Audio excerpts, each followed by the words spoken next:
Man net sunku įsivaizduoti, tiesiog tik tai bet irgi bendraujam, savam tarpe jau kiek reiškia mes turim nusileidusių žmonių ir patyrusių, kad jausmas labai įspūdingas ir gravitacija irgi labai įspūdingas ir sunku net galbūt ir perteikti žmonėm, kad tiesiog yra gyvenimo įvykis, kurį patiri ir kuris yra nepakartojamas.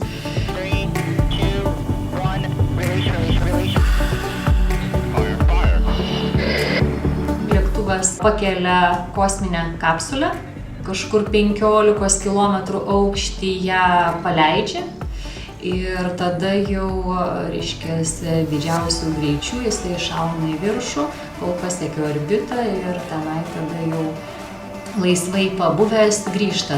Šiuo metu pakyla kosminis erdvėlaivis 80 km nuo Žemės ir tai jau yra virš orbitos. Čia yra kaip verslo klasė, visi keleiviai prie lango sėdi ir su galimybė judėti ir turi, reiškia, 17 langelių stebėti išorę. Oh, it's incredible. It's amazing. They're all going to the window and taking in this just absolutely incredible view of Earth, the planet where all of their experiences are held. Everything they've ever known is down below.